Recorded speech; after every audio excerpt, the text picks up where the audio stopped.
너희 안에 이 마음을 품으라. 곧 그리스도 예수의 마음이니 그는 근본 하나님의 본체시나 하나님과 동등됨을 취할 것을 여기지 아니하시고 자기를 비워 종의 형체를 가지사 사람들과 같이 드셨고 사람의 모양으로 나타나사 자기를 낮추시고 죽기까지 복종하셨으니 곧 십자가에 죽으시니라. 이러므로 하나님이 그를 지극히 높여 이름 위에 모든 이름 위에 뛰어난 이름을 주사 하늘에 있는 자들과 땅에 있는 자들과 땅 아래 있는 자들과 모든 무릎을 예수의 이름에 꿇게 하시고 모든 입으로 예수 그리스도를 주라 시인하여 하나님 아버지께 영광을 돌리게 하셨느니라. 살아계시고 역사하시고 우리에게 복을 주시기 원하시는 하나님의 크신 은혜와 사랑이 우리 가운데 넘치게 하여 주시옵소서. 이 시간도 우리의 오른손을 붙잡아 주시고 우리 마음에 한없는 기쁨과 평강과 은혜를 더하셔서 이 마지막 때에 더 귀하고 존귀하게 쓰임받는 우리 모두가 되게 하시되 하나님의 계획하시고 승리한 모든 하나님의 축복이 우리 모든 가정과 하는 범사와 직장과 우리의 앞길 위에 넘치게 하여 주시옵소서. 예수님의 이름으로 간절히 기원하옵나이다. 아멘. 우리 다 같이 일어나셔서 찬송가 27장을 읽었습니다.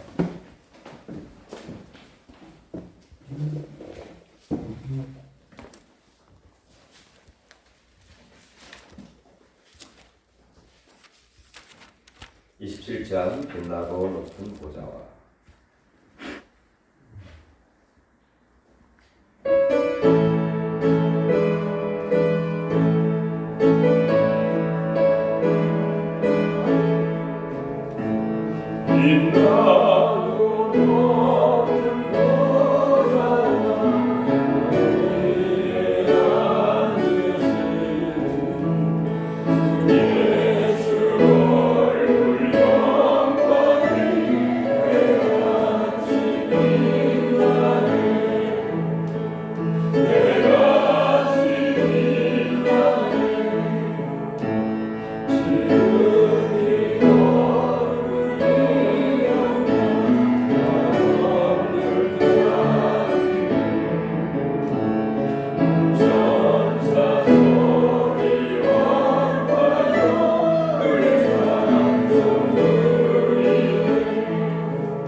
성시교도 25번.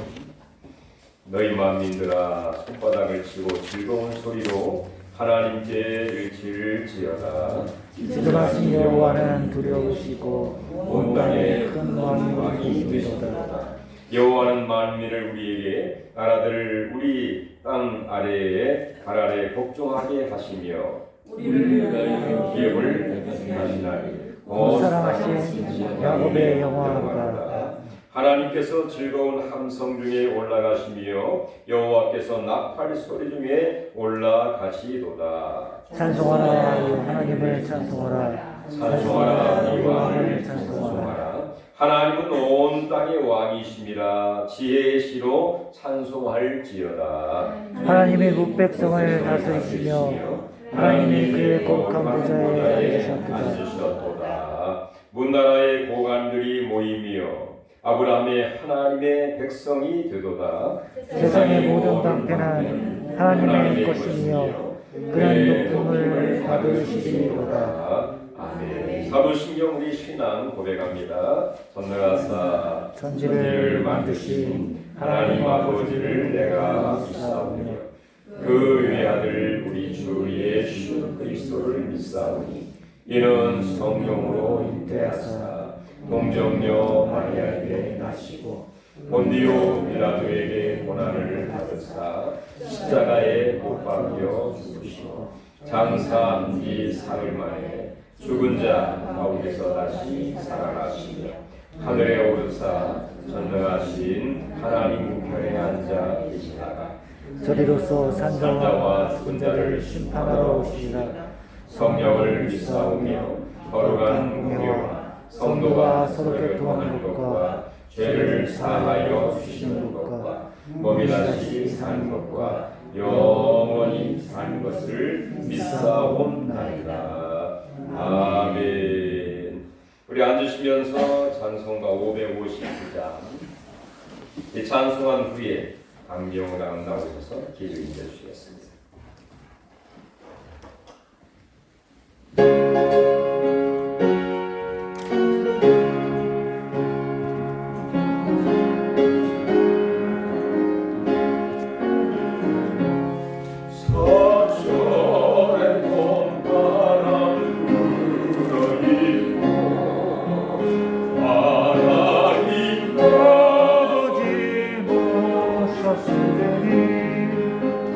내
함께 기도 올리겠습니다. 오늘도 우리 신령하신 주님을 모시고 주님이 계신 자리에서 우리를 위하여서 이런 믿음의 교회를 열으시고 준비해 주신 주님께 감사하며 아멘. 우리의 지어온 모든 죄와 생각과 말과 행함에 지은 죄를 회개하오니 용서하여 주시옵소서. 아멘. 아멘. 주님 간절히 빕니다. 우리 교우들 중에서도 몸이 불편하신 분이 계시고 이 자리에 못 나오시는 교우님도 계십니다. 이분들을 빨리 회복하여 이 자리에 나와서 다 같이 동참하여 주님을 찬양하고 주님께 은혜를 받는 그런 지우의 기회를 받을 수 있는 그런 기회를 주셔서 빨리 낫도록 도와주시옵소서. 아멘. 주님, 우리 교회를 주님의 교회를 특별히 보살펴사 주님께서 희망하시는 참다운 교회가 되도록 이 교회가 번창하고 이 근처에 죽어가고 있는 우리 주님을 모르고 복음을 모르시는 분들을 일깨워 주사 그분들에게 우리 교회에 나와서 복음을 주님의 말씀을 그를 잘 받아 감동을 받아 주님의 제 자식이 되도록 아버지라고 할 수 있는 그런 큰 복음을 주시옵소서. 아멘. 주님 가운데 지금도 코로나로 인해서 주변에 전 세계가 큰 고난 속에 있습니다.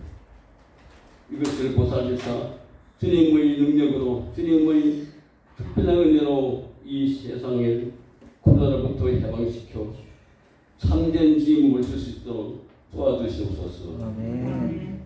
주님, 우리 이 세상에서 죽어가는 정말 어려운 분들을 위해서 특별히 기도하오니 이 기도를 들어주시옵소서. 주님,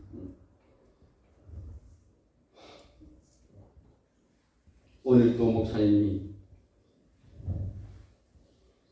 목사님께서 주님을 성전에 모셔두고 기도 강복 기도 들으니 목사님이 강론하시는 복음 하나하나가 우리 교우들에게 하나하나 실천이 될 수 있도록 훌륭한 설교를 통하여 우리 주님을 찬양하고 우리 건강과 우리 가정에 큰 복을 줄 수 있는 그런 목사님의 설교가 될 수 있도록 주님 도와주시옵소서. 아멘. 아멘. 이 모든 건 주님의 예수 그리스도 이름으로 간곡히 비오니 주여 기도드립니다. 아멘. 아멘.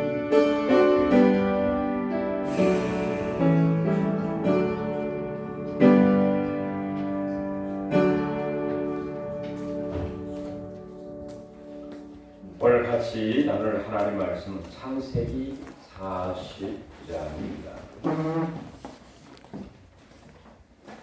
창세기 49장 8절부터 12절.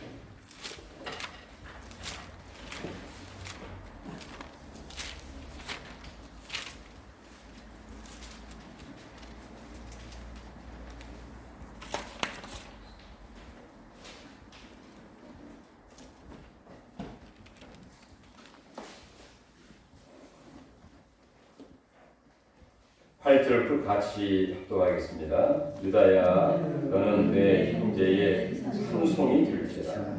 내 손이 내 원수의 목을 잡을 것이요 내 아버지의 아들들이 내 앞에 절하리로다. 유다는 사자 새끼로다. 내 아들아, 너는 움킨 것을 짚고 올라가도다. 그가 엎드리고 웅크리니 수사자 같고 암사자 같으니 너가 그를 방황할 수 있으랴. 아니하며 통치자의 지팡이가 그 발 사이에서 떠나지 아니하시기를 실로가 오시기까지 이르리니 그에게 모든 백성이 복종하리로다. 그의 나귀를 포도나무에 매며 그의 암나귀 새끼를 아름다운 포도나무에 낼 것이며 또 그 옷을 포도주에 빨며 그의 복장을 포도즙에 빨리로다. 그의 눈은 포도주로 인하여 붉겠고 그의 이는 부위로 말미암아 희리로다. 아멘. 5월달 가정의 달, 우리 가정이 회복이 되고 또 하나님이 원하시는 은혜와 또 평강과 또 하나님의 섭리하신 축복이 우리 모든 가정에 임하기를 주의 이름으로 축원합니다. 아멘. 저는 5월달 그 어린 부모가 어린 아이들을 어떻게 양육해야 될 것인가, 또 자녀들이 부모를 어떻게 효도해야 될 것인가, 또 부부간에 가장 매력적인 부부 브리스빌라와 아굴라의 가정을 살펴보았습니다. 저는 이제 한 3번에 걸쳐서 여러 그 자녀들 중에서 특별히 하나님의 더 큰 복을 받은 이 야곱의 12아들 중에서 받은 12명의 아들이 있는데 다 그들이 나름대로의 복을 받았지만 그 중에서 제일 큰 복을 받은 유다의 가정과 그의 신앙과 인격, 다음 주에는 사사, 12명의 사사들이 있었죠. 나름대로 귀하고 또 영향력 있는 또 구원의 큰 사명을 감당했지만 그 중에서도 그래도 영향력 있는 더 쓰임받았던 이 사사 한 가정과 또 한 분, 그 다음에 3번째에는 바로 예수님의 제자 12명이 있었죠. 12명 중에서 또 그래도 가장 귀하게 쓰임받았던 이 제자의 가정과 삶을 살펴보면서 이렇게 우리의 가정과 우리의 신앙이 이렇게 되기를 바라는 그런 마음으로 살펴보면서 은혜를 나누려고 합니다. 우리가 잘 아는 것처럼 이 야곱이 12아들을 낳았죠. 그 중에 딸 하나 디나가 있습니다. 근데 12명의 아들 중에서 사실 유다는 넷째 아들인가요? 넷째 아들이죠. 넷째 아들인데 결국에 장자의 축복을 받게 되었어요. 장자라는 것은 큰 아들의 축복을 받았어요. 그 당시 이 구약 시대와 이 고대 사회에서는 이 장자는 모든 아들의 2분의 1의 축복을 받는 그런 특권이 있었습니다. 뿐만 아니라 이 유다는 다윗과 예수 그리스도의 조상이 되는 축복을 받게 되었어요. 예수 그리스도와 연관된 그런 영적인 축복. 사실 이 유다의 이름의 뜻은 여호와를 찬양하라, 그런 뜻을 갖고 있습니다. 자, 모든 아들 나름대로의 의미와 뜻이 있지만 여호와를 찬양하라 하는 뜻을 갖고 있는 아들은 이 유다밖에 없습니다. 그래서 이스라엘 가리켜서 유대인이라고 하는 이름을 쓰기도 하고, 남쪽 그 나라를 가리켜서 유다라고 이름을 붙이기도 했죠. 그렇게 하나님의 축복을 받은 이 유다, 또 장자가 될 수도 없었고 하나님의 영적인 축복을 받을 수 있는 어떤 특별한 어떤 것도 없었지만 이렇게 하나님의 은혜로 큰 복을 받은 유다, 과연 그는 어떤 사람이고 또 그의 가정과 그의 삶은 어떠했으며 또 하나님이 이 유다에게 어떤 축복을 주셨는가 생각하는 가운데에 우리의 인격과 신앙과 또 하나님이 이 유다에게 주신 넘치는 축복이 우리 가정과 우리 모두에 있기를 다시 한번 주의 이름으로 축원합니다. 아멘. 자, 야곱의 가정은 어떤 가정이었나요? 자, 야곱은 결국에 그 형의 받을 축복을 가로채게 된 거죠. 그래서 결국에는 그 유삼촌이 있는 그 라반의 집에 가서 20년 동안 생활을 하게 됩니다. 자, 거기에서 그 두 여인 레아와 라헬을 만나 결혼을 하게 되고, 그리고 그 시녀인 빌하 실바와 함께 네 여인과 더불어서 12아들을 낳고 그 다음에 딸 하나를 얻게 되었죠. 자, 이렇게 12아들뿐만 아니라 또 그가 거부가 되어서 그 유삼촌 덕에서 다시 고향으로 돌아오게 되는데요. 사실 이 4명의 그 여인과 함께하는 가정, 그리고 배다른 자녀들이, 형제들이 다 있지 않습니까? 자, 이 유다는 레아의 아들이죠. 자, 레아는 6명의 아들을 낳았습니다. 자, 루벤, 시몬, 레위, 그 다음에 유다, 그 다음에 라헬의 시녀인 그 빌하를 통해서 누가 나왔죠? 단, 그 다음에 납달리 두 아들을 낳게 됩니다. 그러다 보니까 또 레아가 그의 시녀를 통해서 두 아들을 낳게 돼요. 그 아들이 누군가요? 갓, 그 다음에 아셀이라는 아들을 낳게 됩니다. 그런 이후에 또 레아가 두 아들을 또 낳게 돼요.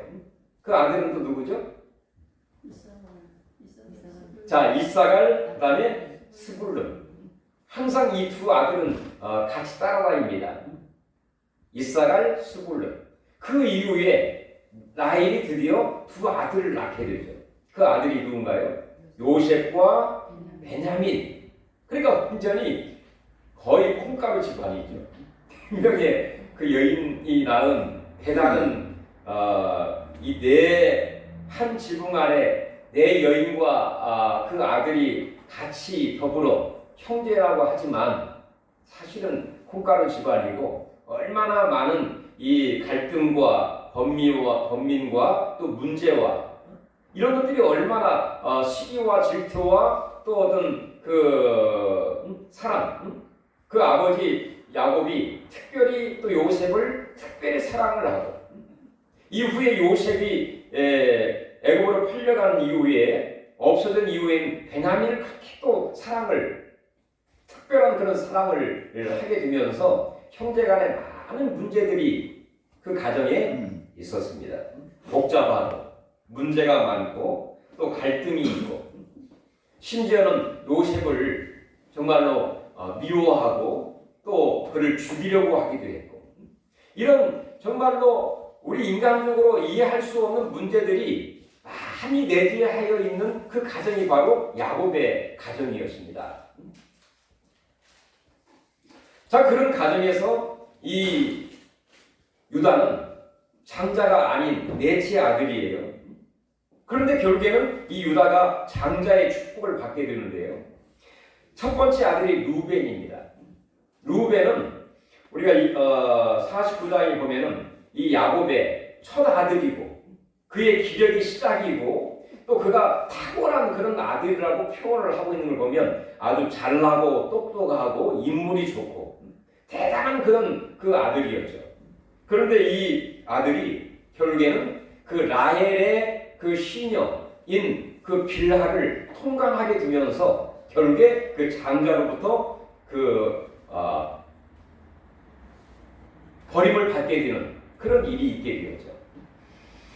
또 그 다음에 시몬, 두 번째가 시몬 레위인데요. 이 사람들은 오늘 49장에도 그런 얘기했습니다만은 시몬과 이 레위는 대단히 폭력적이고 또 어떤 그 요셉이 심부름을 하여 그 양을 치고 있는 곳에 올 때에 그를 죽이려고 모의했던 사람이 바로 시몬입니다. 그리고 거기에 동조한 사람이 바로 이 레위예요. 그러니까 대단히 폭력적이고 그리고 요셉을 죽이려고 했던, 모의를 하고 작당을 하고 또 거기에 참여했던 사람이 주동 인물이 바로 시몬과 레위입니다. 근데 이 사실을 야곱이 잘 알고 있어요. 이걸 보면 참 이 노년에 49장 마지막 보면은 그 야곱이 나이가 많아 침상에 두 손을 모으고 죽게 되죠. 마지막 인종 직전에 있는 야곱이 치매도 걸리지 않고요. 이전에 있던 모든 걸 다 기억을 하면서 그 있는 그대로 그 아들들을 축복을 하고 장차 되어질 일에 대해서 예언을 하고 축복을 하고 있는 그런 내용인데요. 자, 이렇게 해서 결국엔 폭력 그리고 잘못된 작당과 모의를 통해서 두 아들은 장자의 그 반열에서 또 버림을 당하게 된 것이죠. 자연스럽게 넷째 아들 유다가 장자가 되는 그런 축복을 받게 된 것이에요. 근데 사실 유다는 장자가 될 수 있는 탁월함도 또 대단한 어떤 능력이 있는 것도 아닙니다. 성경에 보면 요셉에 소개하고 있는 창세기 36장부터 50장까지 간단하게 소개되고 있는 것 뿐입니다. 잠깐 38장에 유다에 대해서 얘기를 하고 있는 것 뿐이지 뭐 유다에 대한 인격과 신앙과 또 대단한 이 그의 스토리에 대해서 성경은 이야기를 하고 있잖아요. 그러니까 유다는 그냥 보통 사람, 평범한 사람, 근데 그런 사람인데, 자 루벤도 아니요, 시몬도 아니요, 레위도 아니요. 그 다음에 요셉은 무려 창세기 14장에 걸쳐서 소개를 하고 있죠. 그리고 이후에 총리가 되고 그 민족과 전 세계의 경제적인 문제, 기근의 문제를 해결할 수 있는 대단한 영향력과 탁월한 리더십을 갖고 있는 요셉인데도 불구하고 요셉이 장자의 축복을 받지 아니하고 바로 유다가 결국에는 장자의 축복을 받게 되고 예수 그리스도의 조상이 되는 그런 은혜를 얻게 되었다는 것입니다. 이걸 보면은 야곱의 가정은 복잡한 가운데에서 이 유다가 큰 어떤 대단한 그런 것이 없었지만 하나님의 은혜로 장자의 축복을 받게 되고 그리고 예수 그리스도의 이 반절과 조상이 되는 그런 은혜를 얻게 되었다는 것입니다. 이거 참 하나님의 은혜죠. 우리가 어떻게 해서 예수를 믿었습니까? 우리가 어떻게 정말 예수 그리스도와 연관을 갖고 하나님을 섬기고 믿음 생활을 하고 있습니까? 정말 유다와 같이 하나님의 은혜 가운데에 예수 그리스도와 연관을 갖고 하나님을 섬기고 하늘의 놀라운 기업과 축복을 우리가 누리는 성도가 된 것 아닙니까? 하나님의 은혜인 줄로 우리는 믿습니다. 아멘. 그럼에도 유다의 어떤 그 장점, 또 인격, 또 우리가 우리에게 주는 큰 메시지가 있는 것을 보게 돼요. 유다는 어떤 장점과 우리에게 주시는 교훈이 뭔가? 첫 번째는요, 이 유다는 생명을 살리려고 하는 데 최선을 다하고 형제들을 설득을 해서 요셉을 살리는 그런 일을 유다가 하게 됩니다. 자, 꿈꾸는 요셉이 그 형제들의 양을 치는 것에 왔을 때에 이 시몬과 레위가 그를 죽이려고 작당을 하고 모의를 하고 또 마음을 합하게 되죠. 그리고 그를 죽이자 이렇게 합니다. 그러니까 첫째 아들 루벤이 그를 죽이지 말고 그냥 구덩이에 던져 넣으면 저절로 죽지 않겠느냐. 그러니까 이 큰아들이 그래도 이게 아버지의 마음을 알고 또 형제를 사랑하는 책임감이 있었던 것 같아요. 그래서 구덩이에 빠뜨리게 되면 다시 살려내려고 하는 그런 마음을 갖고 그렇게 이 얘기를 한 거죠. 그래서 구덩이에 빠뜨렸어요.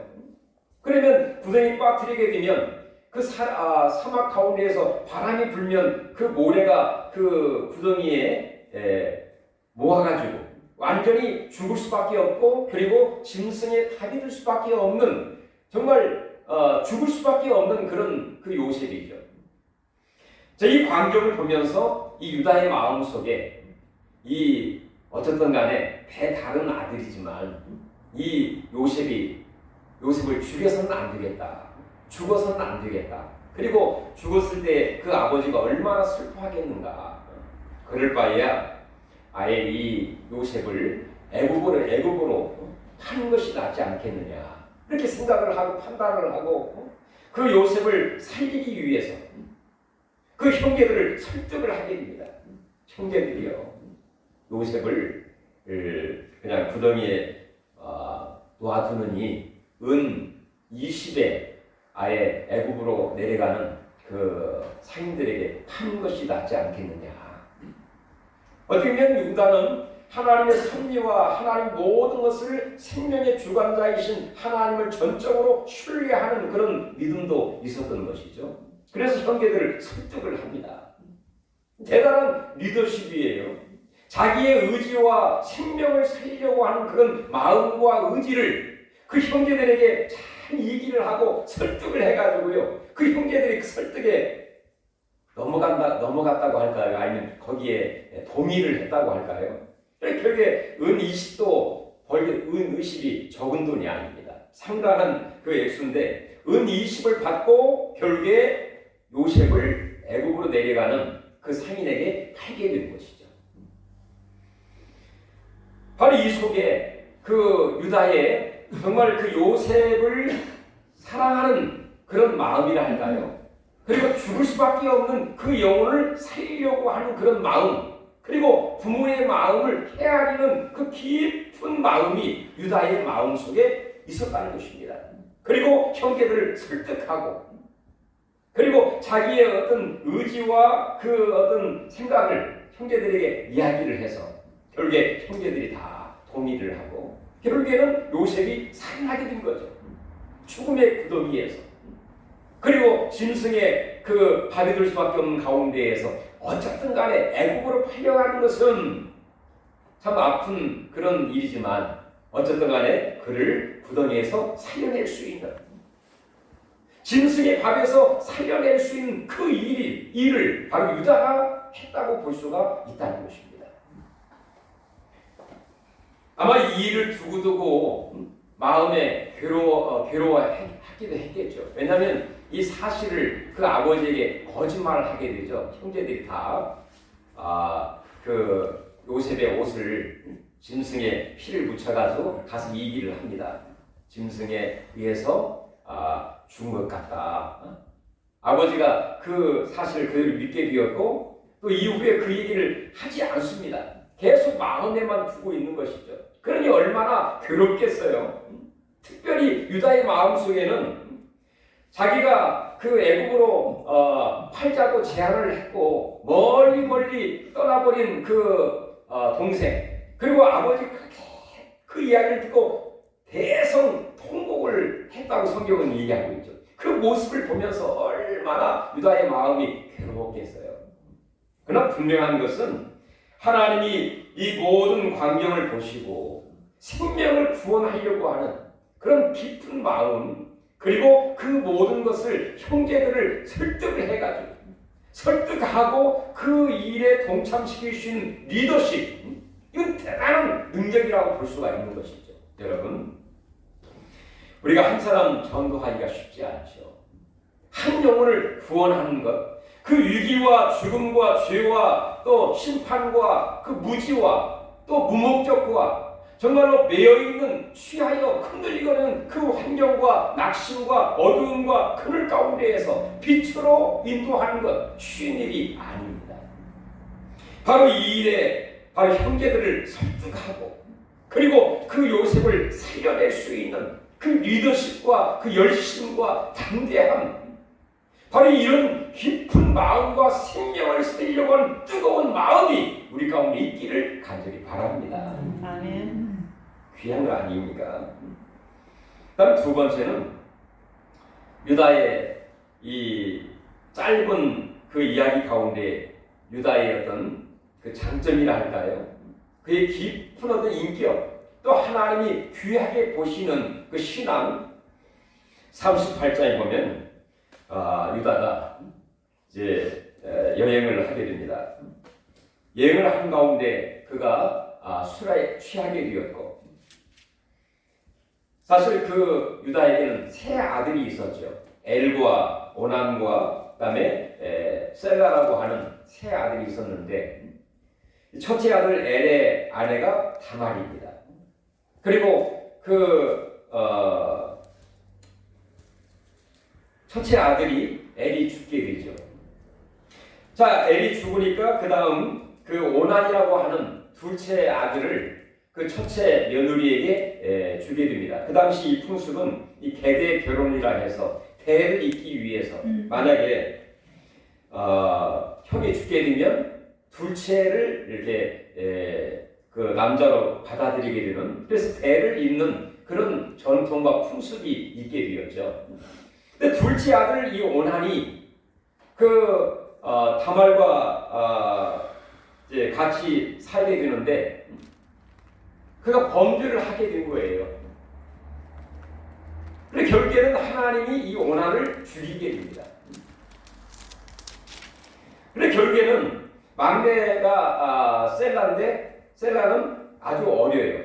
그러니까 이 다말에게 줄 수 없는 그런 여건에 있었기 때문에 이 다말에게 그런 고향에 가 있다가 막내가 이제 성장을 하면 그를 통해서 생명을 이어가는 것이 좋겠다 해서 고향으로 보내게 되죠.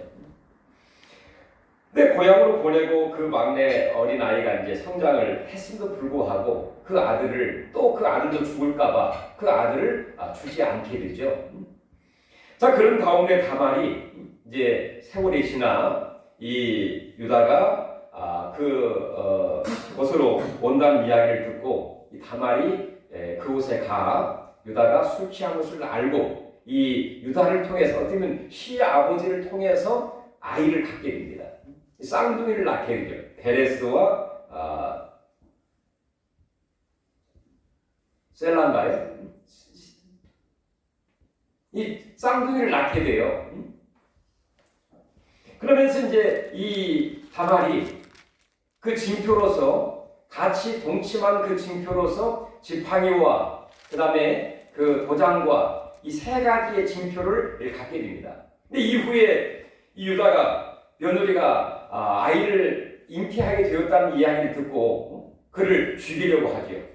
그때 이 다말이 징표를 내주면서 내가 아이를 가진 그 장본인이 그것을 가지고 있는 사람의 것이다.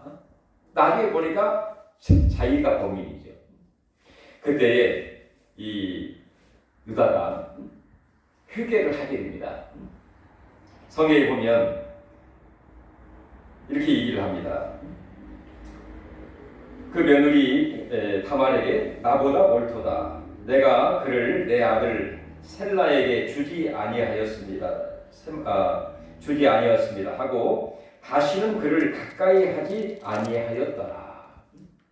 그 당시 이 다말은 바로 생명을 이어가고 대를 이어가기 위해서 셀라를 원했던 것이죠.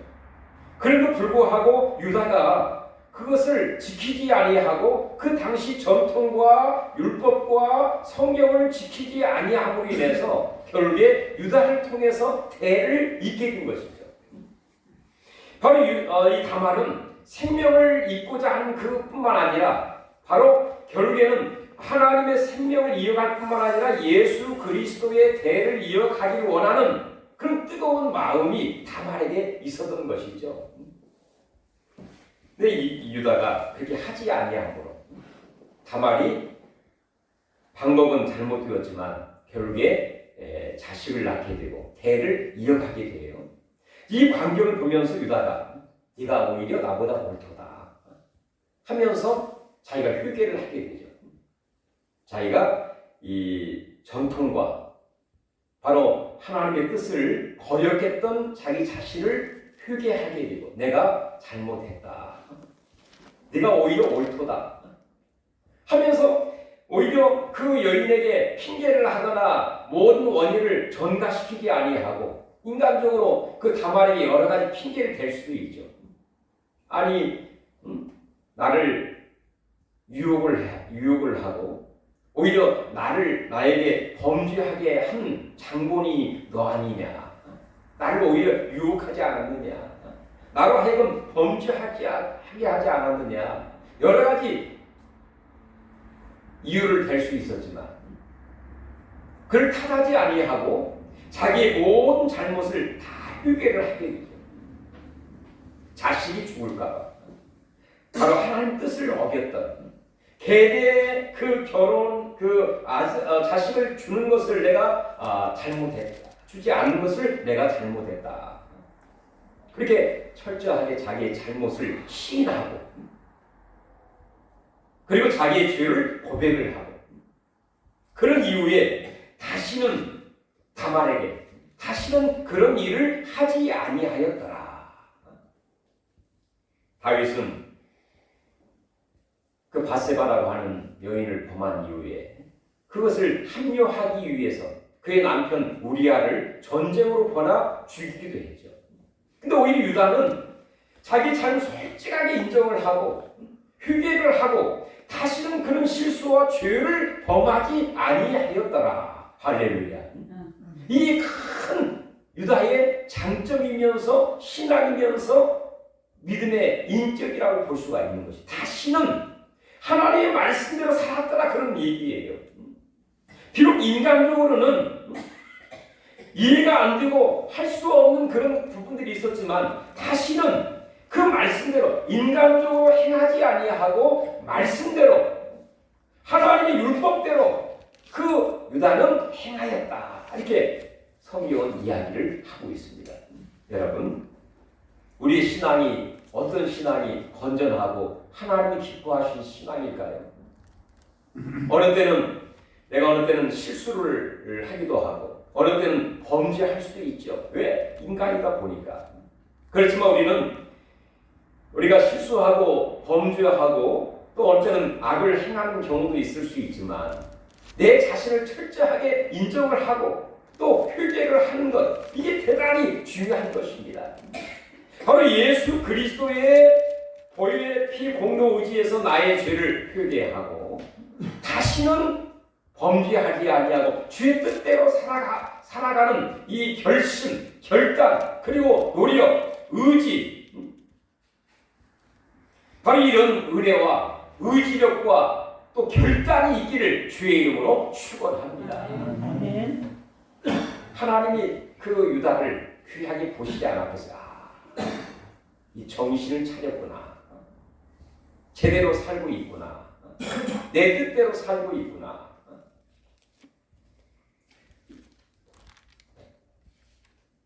세 번째 유다는 이후에 이 유다가 자기 집을 떠나 한 20년 지나다가 다시 고향으로 돌아오게 되죠. 그때는 이미 흉년이 들어가지고요.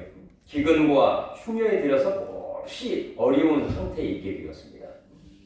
그래서 애굽에 있는 그 요셉이 총리가 되었고 그 곡식을 나눠주는 그런 시대가 되었어요.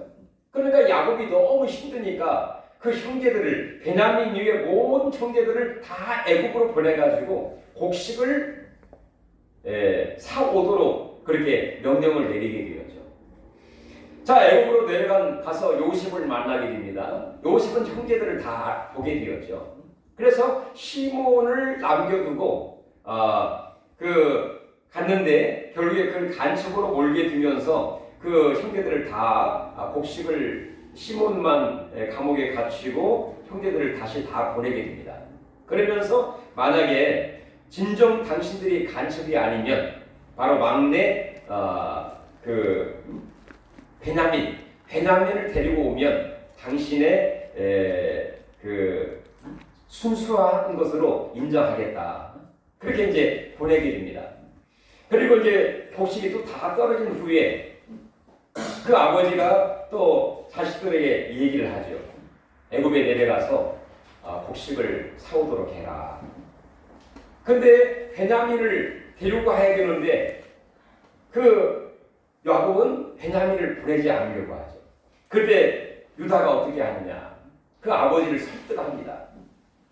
자, 아버지는 그 베냐민을 무척 사랑함으로 인해서 보내지 않으려고 하지만 그 애굽의 총리가 그렇게 우리에게 요구를 했으니 만약에 이 베냐민에게 문제가 생기게 되면 내가 그 베냐민의 생명을 담보로 내가 하겠나이다. 내 생명을 담보로 하겠나이다. 하면서 아버지를 설득을 하게 됩니다. 이게 무슨 말인가? 정말 이 유다는요, 그 아버지와 그 형제들과 그 모든 일을 위해서 자기 자신을 그 베냐민의 생명을 담보로 하는 이 책임감이라 할까요? 희생정신이라 할까요? 자기의 목숨을 담보로 하면서 아버지를 설득하고 있는. 그리고 그래서 이 얘기를 들으면서 아버지가 그 동의를 하고 베냐민을 보내게 됩니다. 애굽으로. 그런데 이후에 어떤 일이 또 벌어졌나요? 그 곡식에다가 그 촛대를 넣게 되는데 이 촛대를 훔친다고 하면서 보자기를 다 그 곡식 자루를 열게 되죠. 근데 누구의 자루에 촛대가 있었나요? 베냐민의 그 곡식 자루에 촛대가 있었던 거예요. 그래서 이제 이 베냐민을 담보로 잡아두려고 했던 것이죠. 그때 유다가 어떻게 행하고 있느냐? 여러 형제들도 있지만 요셉 총리에게 담대히 나아가서 이렇게 얘기를 합니다. 우리 아버지가 베냐민을 무척 사랑하는데 형제 중에서 요셉이라고 하는 그 아들이 있는데 그 아들을 잃어버리게 되었고 이 베냐민을 무척 사랑하는데 만약에 베냐민이 무슨 잘못된 일이 생기거나 없어지면 우리 아버지가 몹시 슬퍼하고 어떻게 될지 모르나이다 하면서 요셉을 설득을 하게 돼요.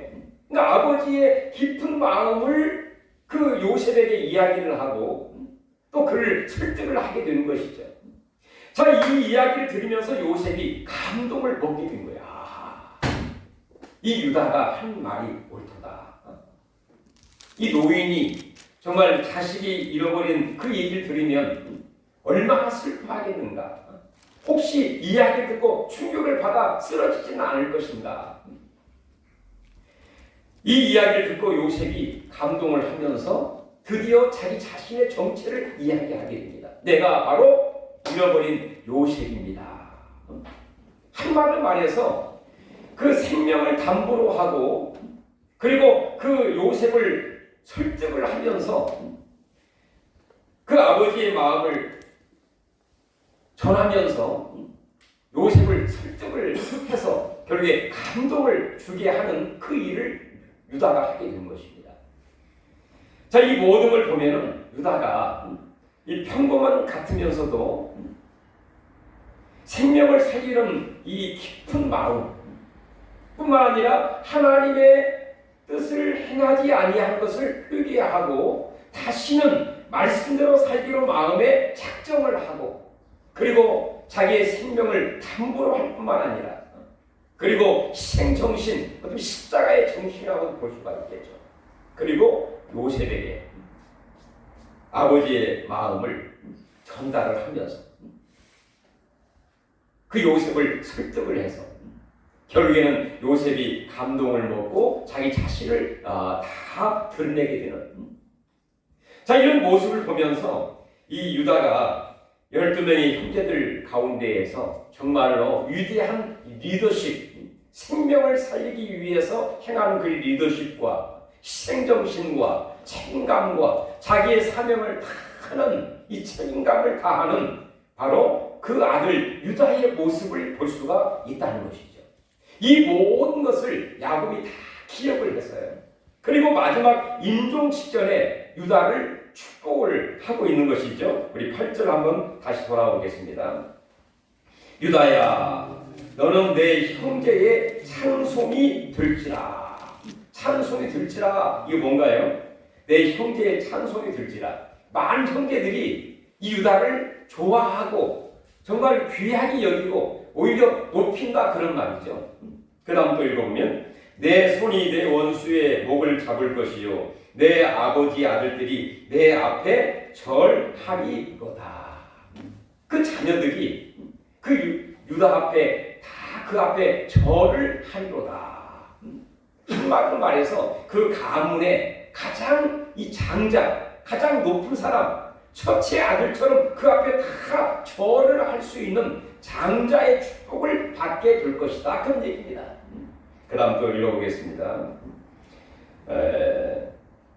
우리 10절 읽어볼까요? 규가 유다를 떠나지 아니하며 통치자의 지팡이가 그 발 사이에서 떠나지 아니하기를 실로가 오시기까지 이르리니 그에게 모든 백성이 복종하리로다.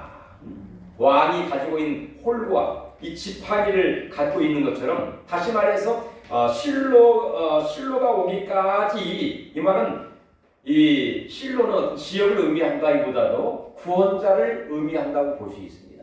예수 그리스도가 오시기까지 그에게 모든 백성이 복종하리로다. 유다가 예수 그리스도의 조상이 된다고 한 것을 예언해 주고 있어요. 자, 가문의 장자의 축복과 그리고 바로 예수 그리스도의 조상이 되는 모든 백성이 그에게 복종할, 바로 예수 그리스도가 오시기까지 이런 통치자의 축복을 이 유다에게 하고 있다는 것을 보게 되는 것입니다. 여러분, 12명의 아들이 있었죠. 12명의 아들 중에서 특별히 유다, 가문의 장자의 축복을 받게 되고, 예수 그리스도 그리고 다윗의 조상이 되는 이 놀라운 축복을 받은 이 유다, 그가 평범했지만, 그리고 특별한 것도 아니었지만, 그리고 장자가 될 수 있는 그런 조건도 없었지만, 바로 그의 살아왔던 인격과 신앙과 그 열심을 통해서 바로 이 요셉을 살리려고 하는 이 깊은 마음 뿐만 아니라 그 아버지의 뜻을 헤아려서 자기의 생명을 담보로 할 수 있는 희생과 리더십과 그리고 하나님의 뜻대로 살려고 하는, 그렇게 마음에 작정하고 그렇게 살았던 유다의 신앙과 인격과 그 열심이 우리 가운데 있기를 주의 이름으로 축원합니다. 하나님의 감사드립니다. 12명의 아들 중에서 장자의 축복, 예수 그리스도의 조상이 되는 이 놀라운 축복을 받았던 유다, 아버지 그의 신앙과 인격이 우리 삶이 되게 하시고, 아버지 하나님 정말로 우리의 신앙이 대를 이어갈 수 있는 이 생명력과 희생과 또 담대함과 리더십과 희생정신, 십자가의 정신으로 하나님의 뜻을 온전히 이루어갈 수 있는 우리 모두가 되도록 복에 복을 더하시고 능력 위에 능력을 더하시고 각절의 영감을 더하여 주시옵소서. 예수님의 이름으로 기도하옵나이다. 아멘. 우리 찬송가 419장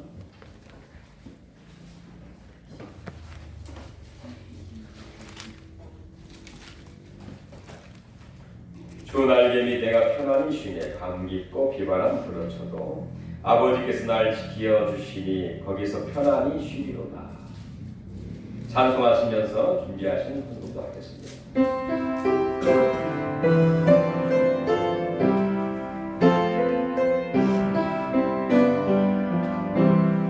주 날개미 내가 편안히 쉬네 감깃고 비바람 불어쳐도 아버지께서 날 지켜주시니 거기서 평안히 쉬리로다. 주 날개미 편안하다 그 사람 그늘 자리요. 주 날개미 내 쉬는 영혼 영원히 거기서 살리. 주 날개미 나의 피난처 되니 거기서 쉬기를 원하노라. 세상이 나를 그렇지 못하나 거기서 평화를 누리리.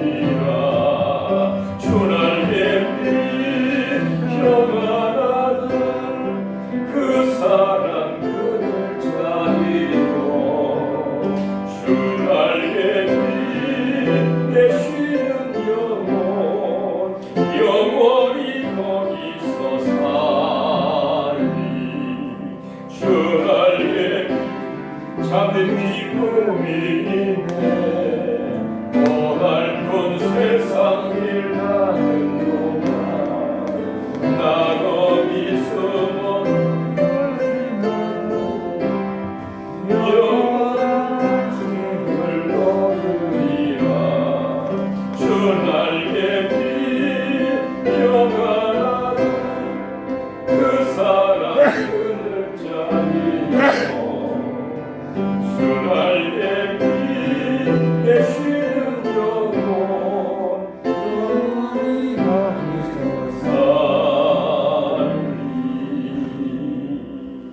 아멘. 11조 종례번차인 백성자 무명으로 드리셨습니다. 감사한금, 선교원금, 구역원금, 또 주일원금 하나님 앞에 드리셨습니다. 하나님 은혜를 감사드립니다. 정말로 장자가 될 수밖에 될 수 없었던 또 예수 그리스도 가로밖에 있었던 저희들을 정말로 빛으로 또 생명의 생명으로 저희를 천국으로 인도해 주심을 감사드리면서 귀한 예물을 주께 드립니다. 드린 손길마다 주님이 다 기억하실 줄로 믿습니다.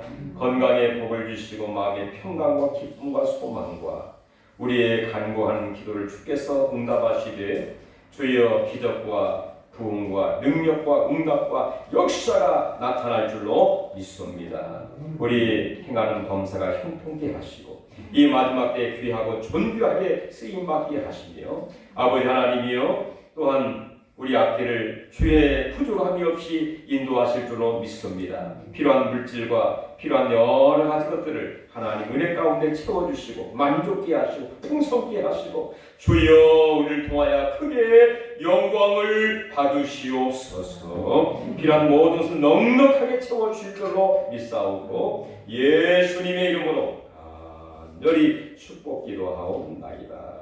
아멘. 자, 5월은 가정의 달입니다. 우리 한번 옆 사람과 같이 한번 인사하겠습니다. 가정에 큰 복 받으십시오. 한번 인사하겠습니다. 가정에 큰 복 받으십시오. 받으십시오. 가정에 큰 복 받으세요. 회복과 또 생명과 또 우리의 간구하는 소원이 다 다른 방법 없음을 다 같이 일어나셔서 580장 찬송하시면서 노래를 마치겠습니다.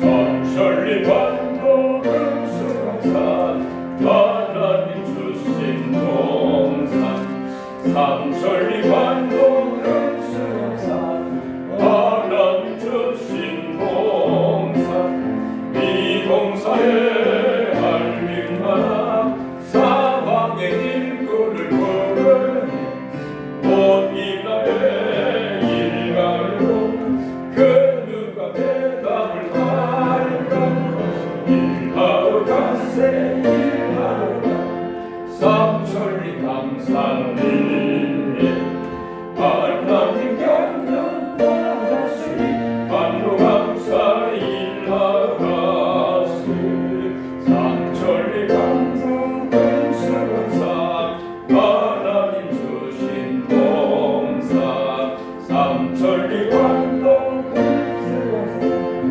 하나님 주신 동산 돈 돌아와 반갈대니 사방의 일꾼을 보아 아브라함이 하나님 엘리야의 하나님 모세의 하나님 우리 하나님 우리의 기도를 응답하신 것을 통하여 영광을 받으시옵소서. 아버지 하나님 주여 내 기억과 땅에 있는 모든 것을 충만하게 우리에게 나눠주신 우리의 신앙이 깊어지게 하시고 감사와 기쁨과 감격이 우리 가운데 있게 하여 주시옵소서.